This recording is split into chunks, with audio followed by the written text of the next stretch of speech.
Certa vez foi dito que o Brasil é uma terra de oportunidades perdidas. Reflitam sobre isso.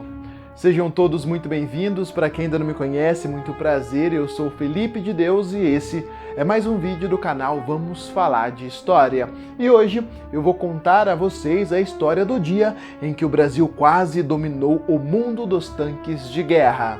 Já deixa aquele seu joinha para fortalecer o trabalho que eu desenvolvo com carinho para vocês aqui no YouTube. Se você ainda não é inscrito, por favor, inscreva-se e ative o sininho da notificação. Se você já é inscrito e já ativou o sininho, que fica bem ao lado do botão de se inscrever, muito obrigado pelo seu apoio de sempre. Bem, agora vamos falar de história. Os tanques de guerra e os veículos blindados de combate revolucionaram o conceito de combate em larga escala. Foi em 1916, durante a Primeira Guerra Mundial, que o homem viu pela primeira vez essas gigantes máquinas de aço cruzando o campo de batalha e passando por cima das trincheiras.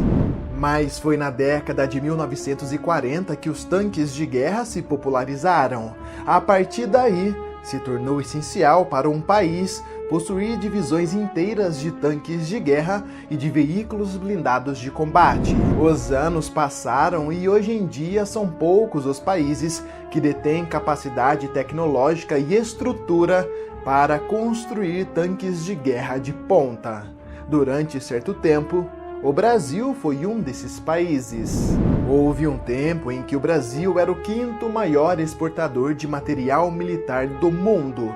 Para se ter uma ideia, veículos blindados de combate produzidos no Brasil, como Cascavel, Urutu e Jararaca, atuaram na Primeira Guerra do Golfo.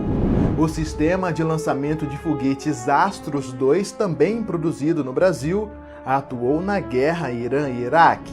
Em 1958 foi fundada a empresa brasileira Engesa, Engenheiros Especializados S.A. Essa empresa foi do céu ao inferno, mas foi durante a sua era de ouro que ela quase fez o Brasil dominar o mundo dos tanques de guerra. Na década de 1980, o mundo estava mergulhado na Guerra Fria e, consequentemente, o mercado bélico lucrava muito com isso. Nessa mesma década, o Brasil estava querendo modernizar sua divisão de tanques e no outro lado do mundo, a Arábia Saudita queria gastar bilhões com tanques de guerra. Isso era uma oportunidade de ouro para a Engesa. No primeiro momento, os interesses da empresa brasileira com o exército do Brasil não eram os mesmos. Enquanto o Brasil tinha interesse apenas em tanques de guerra médios, a Engesa, seguindo os passos do resto do mundo, queria investir na produção de tanques de guerra pesados. Então, o governo brasileiro, que na época era comandado pelos militares e o exército brasileiro, decidiram não fazer acordo com a Engesa, ou seja, a Engesa não receberia verba do exército ou do governo para produzir o primeiro tanque de guerra pesado brasileiro. A Engesa tentou sem sucesso comprar projetos de tanques de guerra existentes para somente adaptá-los, mas nenhum país em meio a uma guerra fria queria exportar sua tecnologia. Mas como o brasileiro não desiste nunca, a Engesa decidiu então ir atrás dos fornecedores e fabricantes dos tanques de guerra europeus. Essa sacada deu muito certo. A Engesa rodou pela Europa comprando direto dos fornecedores e fabricantes os melhores equipamentos, as melhores suspensões, os melhores motores e os melhores telêmetros a laser. No Brasil, a Engesa era uma das primeiras empresas que utilizavam computadores e softwares de design. Isso aumentava a capacidade de produção de uma forma sem precedentes. A Engesa tinha tudo nas mãos para dar início ao que seria o primeiro e único tanque de guerra pesado projetado inteiramente no Brasil. Esse tanque de guerra brasileiro receberia o nome de Osório. Em 1982 começou o desenvolvimento do que seria o tanque de guerra mais avançado e poderoso de sua época. O tanque de guerra brasileiro Osório tinha a capacidade de ser equipado com um canhão de 120 milímetros, que é auxiliado por um sistema de mira computadorizado, equipamentos de visão noturna e giroestabilizadores, garantiria 95% de chance de acertar o alvo no primeiro disparo. Inicialmente, a Engesa queria comprar a blindagem de empresas inglesas, mas acabou contratando engenheiros britânicos para desenvolver uma blindagem versão brasileira com elementos de aço, alumínio, fibra de carbono e compostos cerâmicos. Na década de 1980, se tratando de munição antitanque, a blindagem do Osório podia resistir a quase tudo. A tripulação do Osório era formada por 4 homens, um comandante, um artilheiro, um municiador e um motorista, todos protegidos por sistemas automáticos anti-incêndios e filtros contra ataques nucleares e químicos. O nome Osório não me era estranho, afinal de contas, por que alguém daria esse nome a um tanque de guerra? Como eu estava lembrando desse nome de algum lugar, eu fui pesquisar. E olha só o que eu encontrei. Manuel Luiz Osório, o Marquês do Herval, foi um militar monarquista brasileiro que liderou o Império do Brasil na maior guerra da história da América do Sul, a Guerra do Paraguai.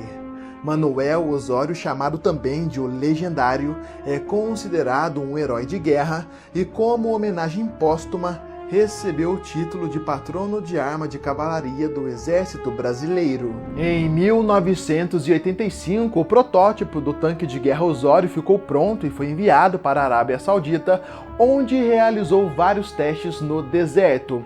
O desempenho do tanque de guerra brasileiro foi tão bom que em 1987 retornou para novos testes na Arábia Saudita, só que dessa vez concorrendo com outros tanques de guerra de potências mundiais da época.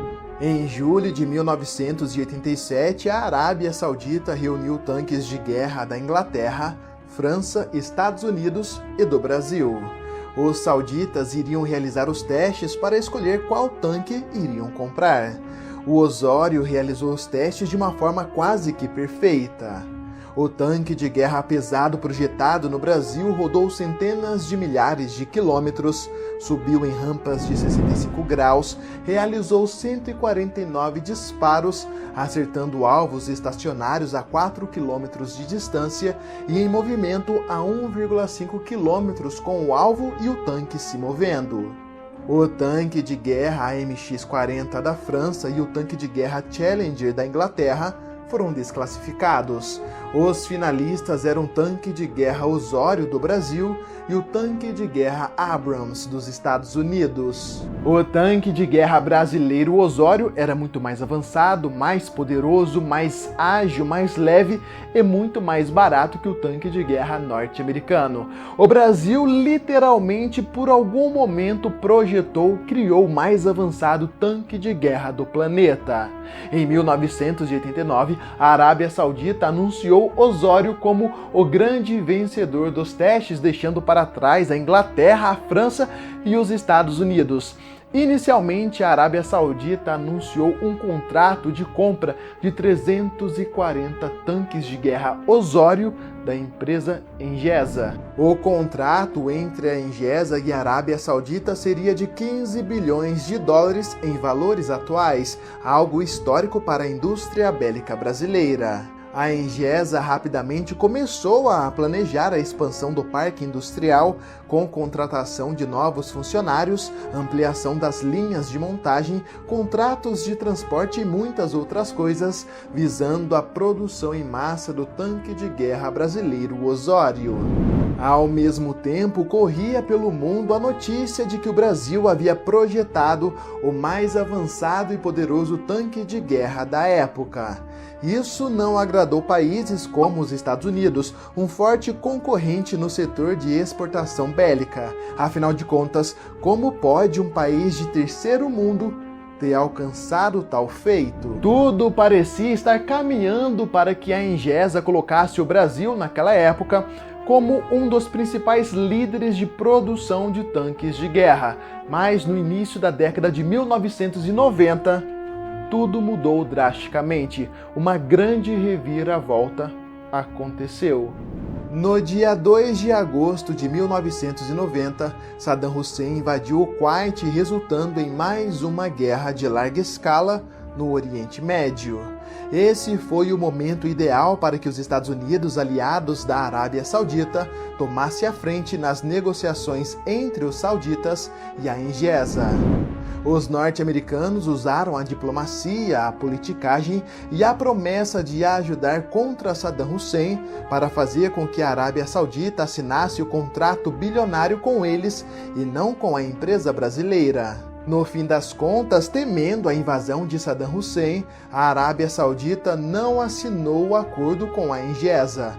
Os sauditas então optaram por comprar os tanques de guerra norte-americano Abrams. As más notícias vieram de uma vez só.